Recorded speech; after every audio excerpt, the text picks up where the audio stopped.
오늘도 주 앞에 나오신 여러분들을 주님의 이름으로 축원합니다. 네, 잘 나오셨습니다.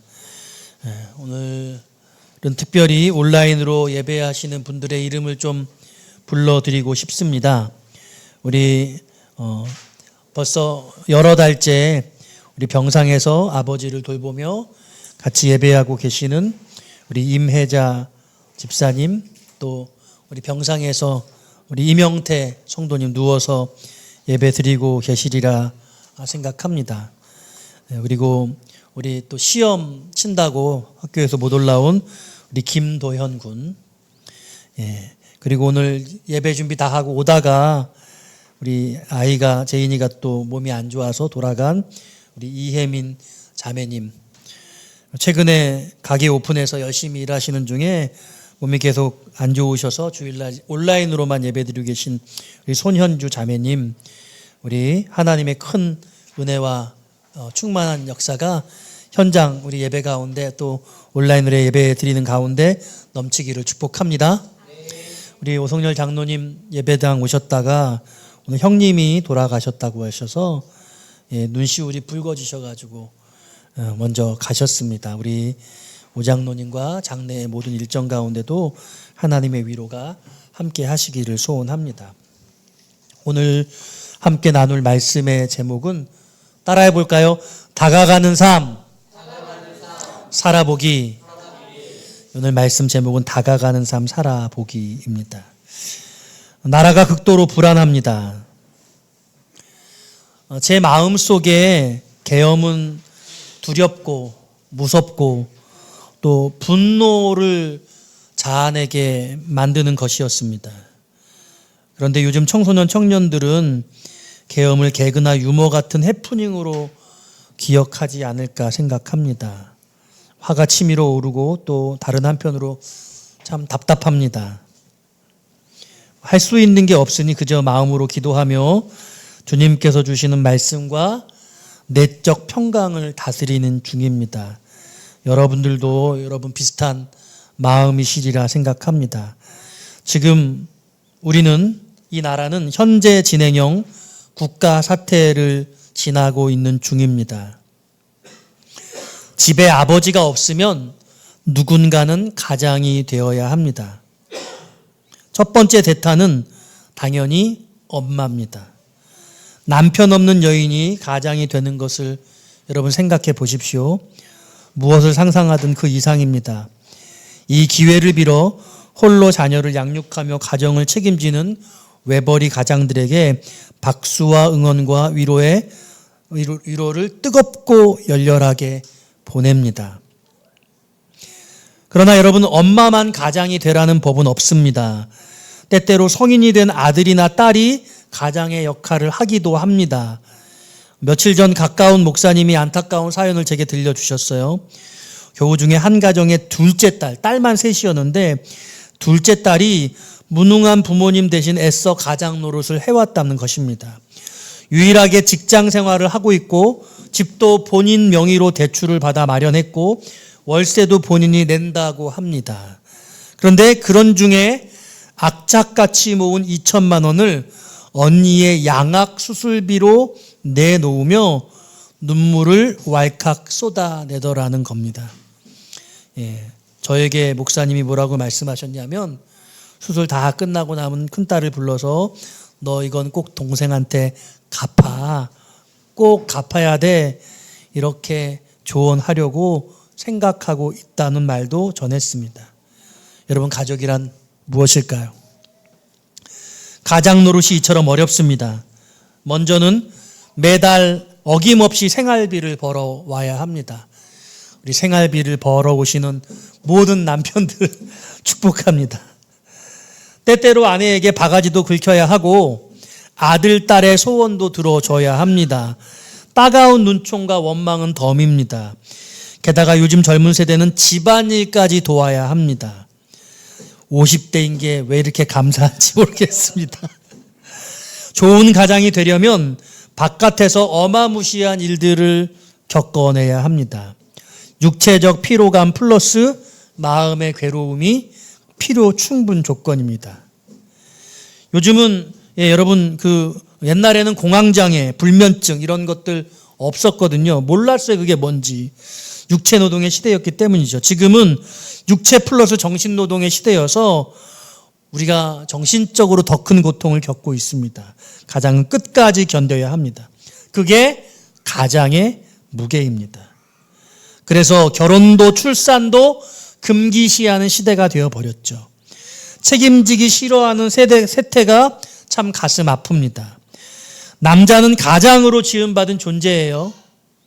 남자라면 그 역할을 마땅히 해야 합니다. 우리 10대들, 우리 청년들 정신 바짝 차려야 돼. 남자들 남자다워지시기를 바라요. 그렇게 준비되어야 합니다. 한 여자를 사랑해서 책임져야 되고 가장이 되어야 됩니다. 다윗은 생애 마지막 순간 사랑하는 아들 솔로몬에게 이 말을 남겼죠. 힘써 대장부가 되라. 산위의 교회 형제들이여, 당신은 하나님의 산의 대장부입니다. 잊지 마시기를 바랍니다. 꼭 간직하십시오. 그런데요, 아버지가 계심에도 불구하고 아버지 구실을 못하면 그 고통이 더 극심합니다. 차라리 아버지가 없었으면 하게 됩니다. 어린 시절 무능한 아버지를 원망하고 미워하며 보냈던 저는 그게 뭔지 너무 잘 압니다. 대한민국이 무능한 국부 때문에 고통을 겪고 있습니다. 목사가 정치에 대해 뭘 알겠습니까? 그저 의로우신 재판장, 온 세상의 통치자, 전능하시고 자비로우시되 준엄하시고 지혜의 근원자가 되신 하나님께 모든 책임, 처분을 부탁드릴 뿐입니다. 저는 아버지를 늘 미워하고 원망했습니다. 그리고 지금은 아버지를 그리워하는 중입니다. 그래서 더 이상의 원망과 미움은 사양합니다. 오직 하늘 아버지께 기도합니다. 대한조국은 당신의 것입니다. 아멘? 여러분, 더 많이 여러분들이 기도해 주셔야 합니다. 오늘은 예수님처럼 낮아지는 삶 두 번째 시간으로 다가가는 삶 살아보기라는 제목으로 말씀을 준비했습니다. 지나가는 사람에게 말을 건네보신 적 있으세요? 저기요.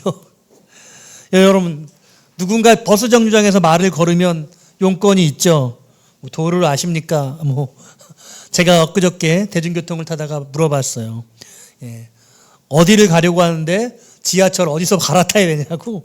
오랜만에 지하철 타고 다니니까 어디가 어딘지 잘 모르겠더라고요. 보통 사람들은 목적과 용건이 있어서 사람들을 말을 걸고 다가가게 돼요. 아니면 우리가 교제하고 있는 그 교제권에 있는 사람들 어떻게 사귀었습니까? 되게 생각해 보니까 자연스럽게 사귐을 가지게 되었더라고요. 제가 대학교에 입학하니까 제가 원치 않은데도 같은 과 동문들이 생겨납니다. 그리고 그들과 평생의 친구가 되었어요. 그런데 여러분, 대학에 들어가 보니까 그 친구들이 마음에 안 들어요. 근데 그래도 어쩔 수 없이 같이 지내야 되는 것이죠. 직장 생활을 하게 되면 어쩔 수 없이 배치받은 부서에서 누군가를 만나게 되어집니다. 사귐은 보통 그런 방식인 것 같아요.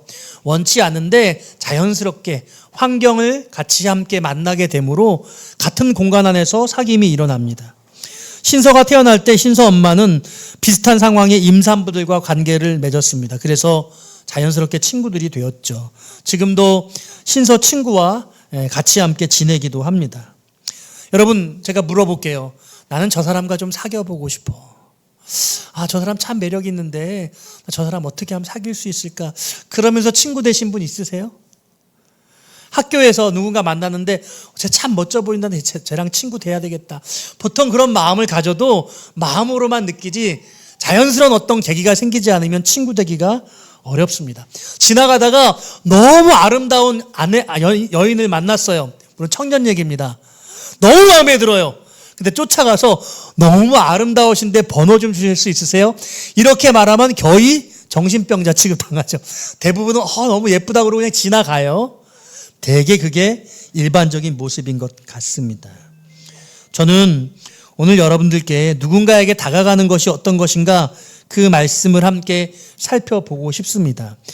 누군가에게 다가가는 삶을 살아내기 위해서 어떤 말씀을 묵상해야 될까라고 고민하면서 마태복음 25장의 말씀을 묵상하게 되었습니다. 마태복음 25장은 세 개의 천국 비유가 등장합니다. 저는 옛날에 입시를 준비하면서 이 마태복음 25장을 열, 달, 양 이렇게 외웠어요. 열, 달, 양. 재림에 대한 심판의 비유. 천국의 세 가지 비유가 나오거든요. 열처녀 비유, 달란트 비유, 그리고 양과 염소 비유. 저는 여러분과 양과 염소 비유를 묵상해 보려고 하는데요. 마지막 심판 때에 온 세상의 사람들을 다 불러 모아서 한쪽은 오른쪽으로, 한쪽은 왼쪽으로, 양으로, 염소로 마치 그 우리에서 양과 염소를 분리해서 들어가듯이, 왜냐하면 목자들은 낮 동안은 양과 염소를 같이 함께 키운대요. 여러분, 제 처갓집에 양이 2마리로, 염소가 2마리로 시작했는데 지금은 20마리가 되었어요. 엄청나게 새끼를 잘 낳더라고요. 우리 교회도 많이 낳았으면 좋겠습니다. 양과 염소를 이렇게 나눈다는 거예요. 그리고 오른쪽에 양, 왼쪽엔 염소, 그리고 오른쪽에 있는 사람들에게 이렇게 말했다는 거예요. 너희들은 내가 굶주렸을 때 먹을 것을 주었고, 목말랐을 때 마실 것을 주었고, 헐벗었을 때 입을 것을 주었고, 옥에 갇혔을 때 찾아와 주었고, 아팠을 때 돌봐 주었다. 그러면서 영원한 생명을 주시겠다라고 말씀해 주시는 거죠. 반대로 왼편에 있는 염소들, 그 왼편에 있는 사람들에게는 너는 내가 굶주렸을 때 먹을 것을 주지 않았고, 목말랐을 때 마실 것을 주지 않았고, 내가 헐벗을 때 입을 것을 주지 않았고, 내가 아플 때 찾아오지 않았고, 돌봐주지 않았고, 내가 옥에 갇혔을 때 찾아와 주지 않았어. 그러므로 저 마귀들과 같이 영원한 지옥불에서 고통을 받게 될 것이다. 이런 말씀을 해 주시고 계시는 거죠. 저는 오늘 이 본문의 말씀을 가지고 세 가지로 함께 은혜를 나누고 싶어요. 첫 번째로는요, 이 오른편에 있는 자들, 양쪽에 있는 자들과 염소, 양과 염소, 이 양쪽에 공통점이 무엇인지, 차이점이 무엇인지를 살펴보는 것이 이 내용을 정확하게 이해하는데 아주 도움이 되어집니다. 공통점이 세 가지예요. 첫 번째로는요, 아주 균등한 기회를 제공해 주었다는 거예요. 본문의 말씀에 보니까요, 지금 이렇게 말씀하고 있어요. 줄일 때에, 목마를 때에, 나그네 되었을 때에, 헐벗었을 때에, 병들었을 때에, 옥에 갇혔을 때에 6가지 경우를 말하고 있거든요. 그 모든 경우에 오른쪽에 있는 사람들은 도와주었고 왼쪽에 있는 사람들은 도와주지 않았다는 거. 그러니까 균등한 기회가 제공되었다라고 말씀하고 있어요. 사랑하는 여러분, 인생이 다 각자 다른 것 같지만 하나님은 모두에게 동일한 기회를 제공해 주시는 분이라고 말씀하고 계시는 거예요. 할렐루야. 여러분들이 어떤 처지에 놓여 있든지 누가 나보다 좋은 처지라고, 누가 나보다 어려운 처지라고 여러분 그렇게 생각하지 마세요. 어떤 사람은요, 늘 밑을 보면서 나는 참 괜찮아, 나는 참 감사해 이렇게 말하는 사람도 있고, 어떤 사람들은 늘 위를 보면서 난 참 어려워, 난 참 불행해 이렇게 말하는 사람들도 있어요. 늘 견주어 보면서 그 견주는 대상과 비교해서 자기를 부족하다고 생각하거나 자기를 괜찮다고 생각해요. 부족하다고 생각하는 것도 괜찮다고 생각하는 것도 다 위험할 수 있어요. 오늘 본문은 뭐라고 말씀하시냐면 내가 모든 사람들에게 균등한 기회를 준 거야. 예수님이 모든 사람들에게 똑같이 찾아가셨다고 말씀하는 거예요. 어떻다고요? 예수님이 모든 사람에게 동일하게 찾아가셨다고 말씀하고 계십니다. 주님을 만날 수 있는, 주님을 섬길 수 있는 동일한 기회가 그들 모두에게 주어졌다고 말씀하고 있어요. 그런데 두 번째 공통점이 있어요. 그건 무엇이냐면 오른편에 있는 자들도 왼편에 있는 자들도 그분이 주님인지 몰랐다는 거예요. 똑같아요. 자, 여러분, 이게 어떤 말인지 아세요? 다른 말로 하면 우리가 만나는 사람들이 예수님인지 알 필요는 없다는 그런 뜻이에요. 보통 이 본문의 말씀을 어떻게 우리가 제일 쉽게 해석하냐면 어려운 사람, 힘든 사람 만나면 저 사람이 예수님이다. 예수님 사랑하는 마음으로 그를 섬긴다. 그렇게 말씀할 수 있잖아요. 근데 이 본문의 내용은 취지가 그게 아니에요. 언제 우리가 예수님을 만났습니까? 언제 우리가 예수님을 도와드렸어요? 언제 우리가 예수님을 안 도와드렸습니까? 예수님인지 알면 당연히 도와드렸죠. 그러니까 여기 본문에 해당한 사람들은 내가 도와주지 않은 게 예수님과 상관없었다는 거예요. 예수님인지 몰랐다는 거예요. 그러니까 이 말씀을 해석하면서 어려운 사람들 보고 예수님처럼 생각하면서 도와주라. 그거는 이 본문의 취지에 맞지 않아요. 둘 다 양쪽 다 몰랐어요. 그런데 다른 말로 하면 굳이 그런 사람들을 예수님으로 생각할 필요는 없다. 아니, 예수님인지 알 필요가 없다. 이런 뜻이기도 하다는 것이죠. 그러니까 여러분, 내가 누군가를 도와줘요. 만약에 그 사람이 예수님인지 알고 도와준다는 건 뭔 뜻이에요? 내가 이 사람 도와줄 테니 예수님 나에게 복 주세요. 내 문제 해결해 주세요. 이게 인과관계가 성립하잖아요. 그러니까 이 본문 속에 이 도와준 사람들, 굶주린 사람들에게 먹이고 입히고 재워주고 돌봐준 건 그런 인과관계로 성립하지 않은 거예요. 그냥 무조건적으로 도와준 거예요. 그 사람들이 너무 어려워서 무엇인가를 도와주면 돌려받을 수 있다고 생각하지 않는 거예요. 생각할 수조차 없었던 거예요. 그냥 마음의 진심으로 돌려받을 것을 생각하지 않고 도와준 거예요. 아무것도 돌려받을 것이라고 생각하지 않았기 때문에 도와주지 않은 것일 수도 있겠죠. 그러니까 진심으로 그 사람을 귀히 여기고 그 사람을 긍휼히 여겨서 도와줬다. 예수님과 상관없이 한 행동이다라고 볼 수 있다는 것이죠. 그리고 오늘 세 번째 공통점은 오른편에 있는 자들에게나 왼편에 있는 자들에게나 주님께서 동일한 기준과 태도로 그들을 평가하시고 판단하셨다는 거예요. 어떤 동일한 기준? 지극히 작은 자를 대하는 태도의 기준으로 판단하신 거예요. 오늘 이 비유가 우리에게 어떤 중요한 진리를 가르쳐주고 있냐면 하나님이 심판 때에 저와 여러분들을 판단하실 때에 그 판단의 기준이 뭐냐? 첫 번째 근거는 주님이 나의 주님이시다. 나의 예수 그리스도다. 십자가의 대속의 은혜가 나를 위해 일어난 것이다. 이걸 고백하고 믿는 거예요. 할렐루야. 이 믿음이 저와 여러분들에게 있습니까? 왜 아멘 소리가 작은 것입니까? 여러분 있으시죠? 예. 이게 첫 번째 기준이라면 두 번째 기준이 뭐냐면 우리가 우리의 삶을 살아가면서 어려운 사람들, 사회적 약자, 돌봄이 필요한 사람들, 그들을 어떻게 바라보고 있느냐? 그 태도, 그들을 바라보고 그들을 어떻게 도와줬느냐에 대한 태도를 가지고 주님이 우리를 판단하신다. 제가 엊그저께 금요 우리 월삭 기도를 통해서도 말씀을 전했습니다만 나도 모르게 어려운 사람들이가 나보다 부족한 사람으로 얕잡아 보는 마음이 있잖아요. 그런데 주님께서 중요하게 여기는 태도는 우리보다 좋은 사람들을 바라보는 태도가 아니라 우리보다 어려운 사람들을 바라보는 태도라는 거예요. 그들에게 우리가 어떤 태도로 어떻게 도와주느냐를 가지고 지극히 작은 자, 아주 형편없이 보잘것없는 그 사람들을 대하는 태도로 주님은 우리를 판단하시고 계시다. 그러므로 여러분 오늘 이 말씀을 들으면서 우리 주변에 있는 사회적 약자, 우리보다 많이 부족하다고 생각하는 그들을 여러분 귀하게 여기게 되시기를, 그 마음의 태도가 바뀌게 되시기를 주님의 이름으로 부탁드려요. 마음의 깊은 곳에서 이 진리의 말씀의 기준이 여러분들의 그 판단 기준을 바꿀 수 있기를 소원합니다. 그런데요, 이제 차이점을 살펴볼 필요가 있어요. 차이점은 말씀 보면서 살펴보기를 원해요. 자, 여러분 34절 말씀 같이 읽어보기 원합니다. 34절입니다. 시작.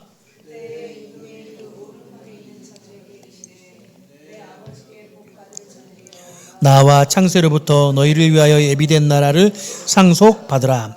자, 오른편에 있는 자들에게는 창세로부터 너희를 위하여 예비된 나라를 상속받으라고 했습니다. 자, 그러면 왼편에 있는 자들은 어떻게 말씀했습니까? 41절 읽어보겠습니다. 시작. 저주를 받은 자들아 나를 떠나 마귀와 그 사자들을 위하여 예비된 영원한 불에 들어가라. 아멘. 예, 여러분 오른편에 있는 자들에게는 예비된 나라를 허락하셨고 왼편에 있는 사람들에게는 영원한 불, 지옥불을 허락하셨어요. 근데 오른편에 있는 자들에게는 이 영원한 나라가, 이 예비된 나라가 어떤 나라냐? 창세로부터 저와 여러분들을 위해서, 너희를 위하여 예비된 나라래요. 자, 지금 이 비유가 심판의 비유, 천국의 비유 아닙니까? 그런데 하나님이 이 천국에 예비된 자들이 있었다는 거예요. 언제부터? 이 세상이 만들어지기 창세 때부터, 창조 때부터 하나님이 우리를 이미 준비해 놓으셨다는 거죠. 정리해보면 어려운 사람들을 돕고 선한 삶을 살아가고 정말 내가 갖고 있는 것들을 통해서 힘든 사람들을 도와주는 그런 삶을 살아가는 그 삶의 모습이 구원을 결정하는 게 아니라는 거예요. 하나님은 이미 아주 오래전에 저와 여러분들을 택하셔서 구원하시기로 준비해 놓으시고 하나님의 자녀 삼아 주신 거예요. 여러분 믿으시기를 바라요. 그러니까요, 마태복음의 주제가 제가 늘 말씀드리잖아요. 뭐라고요? 열매로 알리라.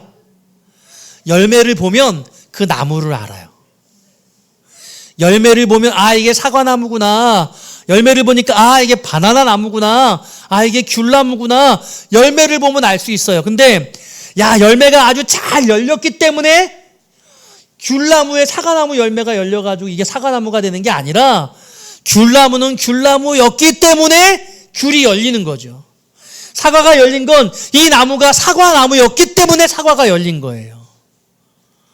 열매가 나무의 종류를 바꾸는 게 아니라 하나님이 태초에 이미 우리를 택하셨고 구원하시기로 계획하셨기 때문에 우리는 영원한 나라를 상속받을 수 있게 됐다는 거죠.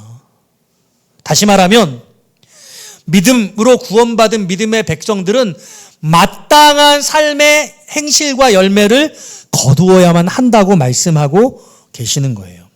좀 어려운 이야기입니다. 반면에요, 왼편에 있는 자들에게는 이렇게 말씀하시죠. 영원한 불에 들어가라. 근데 이 영원한 불은 어떤 불이에요? 마귀와 그 사자들을 위하여 예비된 영원한 불. 그러니까 사단과 사단의 졸개들에게 준비되어진, 지옥은 누굴 위해 준비했어요? 사단을 위해서, 마귀를 위해 준비했어요. 근데 마귀를 위해 준비한 그곳에 왼편에 있는 자들이 가게 될 것이라고 말씀합니다. 이 중요한 차이점, 이 본질적 차이, 결론적 차이점을 46절은 그렇게 말해요. 같이 읽어봅니다. 46절 시작. 그들은 영벌에, 의인들은 영생에 들어가리라 하시니라. 영벌과 영생으로 나뉘어진다 라고 말하고 있어요. 그러니까 여러분, 영벌과 영생이 어떻게 나누어지냐라고 할 때 가장 극명한, 지극히 작은 자를 대하는 태도로 나누어진다라고 그렇게 말씀할 수 있죠. 자, 여러분, 그러니까요, 여러분, 삶의 태도를 오늘 다시 한번 돌아보시고 그리고 그 삶의 태도를 바꾸시기를 바라요. 내가 내 이웃을, 어렵고 힘든 사람들을 돕고자 하는 마음가짐이 있느냐? 지극히 작은 자들을 내가 어떤 방식으로 생각하고 어떻게 그들을 돌보고 있는가? 이 삶의 태도를 바꿔야만 죽음 이후의 상황이 달라질 수 있다라고 오늘 비유가 말씀하고 계시는 겁니다. 자, 그런데요, 오늘 아주 중요한 이 비유 속에 우리가 전혀 알지 못하던 한 단어가 등장하는데 형제라는 단어가 등장하고 있습니다. 여러분, 40절 말씀 볼까요? 한번. 이 40절 말씀은 오른편에 있는 양들에게 하신 말씀이에요. 같이 한번 읽어봅니다. 시작.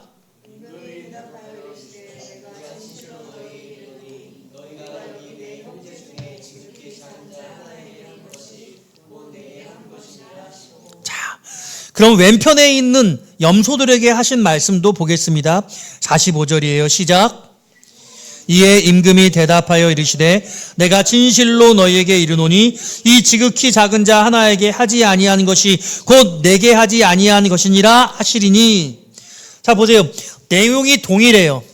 지극히 작은 자에게 한 것이 나에게 한 것이고 지극히 작은 자 한 사람에게 하지 않은 것이 내게 하지 않은 것이다. 동일한 내용의 긍정과 부정의 반대 이야기인데, 그런데 이것 외에 또 한 단어 다른 게 있는데 뭐냐면 40절에는 형제라는 단어가 등장했고 45절에는 형제라는 단어가 보이지 않는다는 거예요. 여러분, 이 40절과 45절의 이 차이가 어떤 것인지를 이해하는 게 아주 중요한데요. 그러니까 우리가 누군가를 돕는다고 할 때 그 형제가 누구냐는 거예요. 아무도 도와주지 않은 사람들은 그럼 이렇게 말해야 돼요.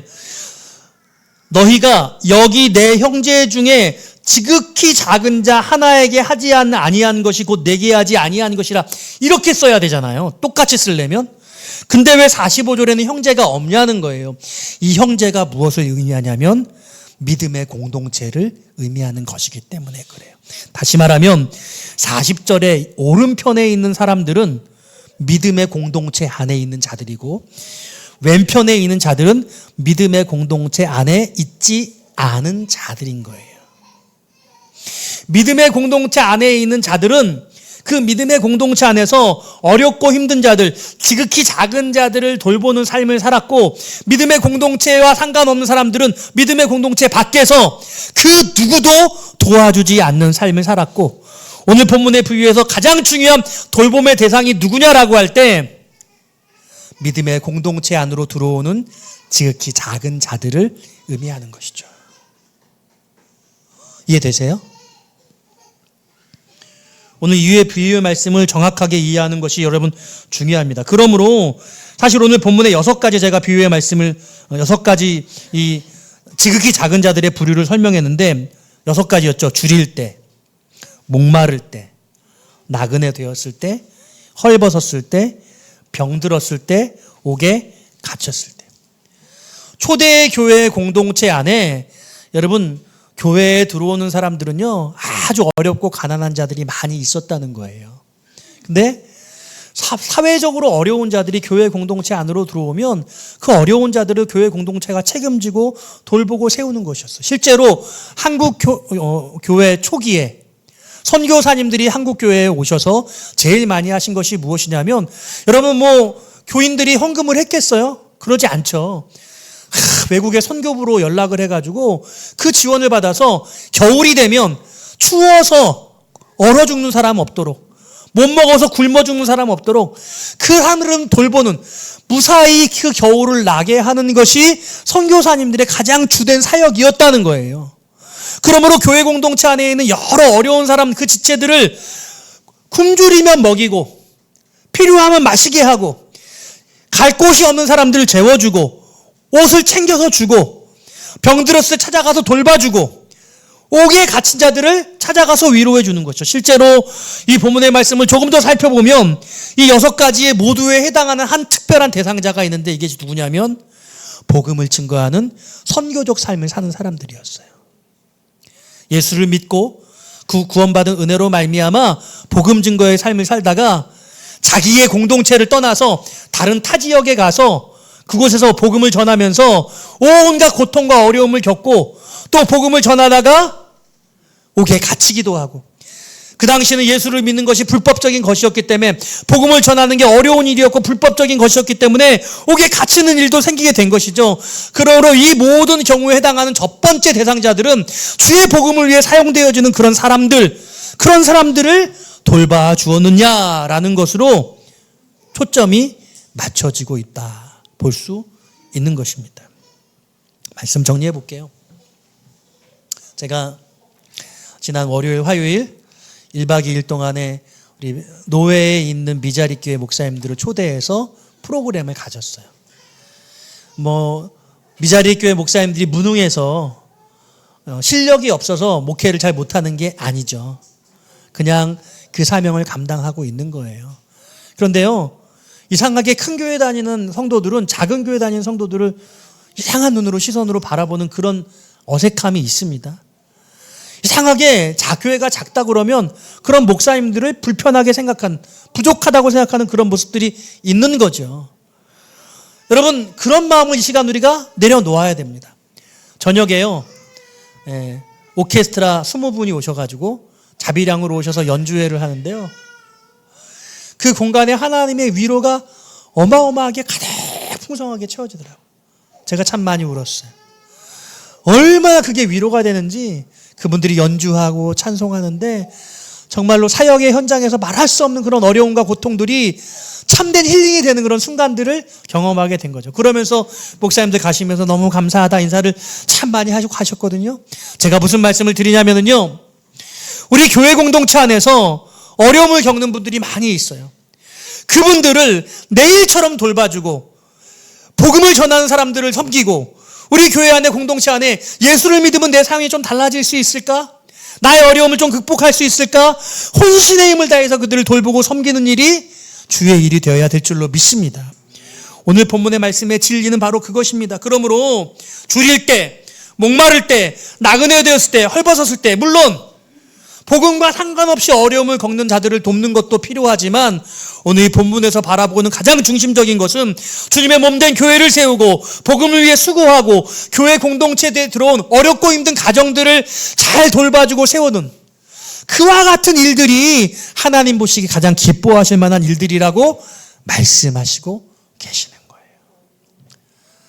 여러분, 누구에게 다가가시고 싶으세요? 말씀을 정리합니다. 에스겔 16장 49절에 이런 말씀이 있어요. 내 아우 소돔의 죄악은 이러하니 그와 그의 딸들에게 교만함과 음식물의 풍족함과 태평함이 있으며 또 그가 가난하고 궁핍한 자를 도와주지 아니하며. 여러분, 이 말씀 보면은요, 음식물의 풍족함과 태평함이 있다고 말하고 있습니다. 그럼 그 음식물의 풍족함과 태평함으로 이 땅에 어려운 사람들을 나눠주고 돌보면 얼마나 좋겠습니까? 그런데 이 에스겔서 16장 49절은 가난하고 궁핍한 자를 도와주지 않았다는 거예요. 풍족하지만, 여유롭지만 그럼에도 불구하고 아무도 도와주지 않았다고 말씀하고 있어요. 돈 많은 사람들이 돕는 게 아니에요. 풍족하다고 돕는 게 아닙니다. 성경의 진리는 우리에게 그렇게 가르쳐주지 않아요. 은혜 받은 사람이 돕는 거예요. 믿음 있는 사람이 돕는 겁니다. 하나님의 사랑을 아는 사람이 돕는 거예요. 우리 믿음의 사람들이 우리 공동체의 어려운 분들, 이 땅의 어려운 분들을 도와주는 그런 믿음의 역사, 복음의 역사를 감당하기를 원해요. 요한일서 3장 18절은 말합니다. 자녀들아, 우리가 말과 혀로만 사랑하지 말고 행함과 진실함으로 하자. 예배드리면서 은혜 받았다고, 어떻게 그렇게 어려워서 잘 되기를 바래요? 그렇게 말로만 하지 말고 정말 도울 수 있는 실질적인 도움을 주라고 말씀하시고 계시는 거예요. 여러분, 마음만 애타는 마음을 가지면 그게 진정한 도움이 아니에요. 그 마음의 애탐을 여러분들의 행실로, 여러분들의 행동으로 바꿔내는 것, 그게 실천해야 될 주님의 요청이에요. 바로 그 부분에서 나누어지는 것입니다. 신명기 14장 29절을 맨 마지막 말씀으로 여러분께 읽어드리고 싶습니다. 너희 중에 분깃이나 기업이 없는 레위인과 내 성중에 거류하는 객과 및 고아와 과부들이 와서 먹고 배부르게 하라. 그리하면 내 하나님 여호와께서 내 손으로 하는 범사에 내게 복을 주시리라. 여러분, 오늘은 마음만으로 다가가지 마시고 여러분, 물질로 다가가시고 행함으로 다가가시는 저와 여러분 되시기를 주님의 이름으로 축원드립니다.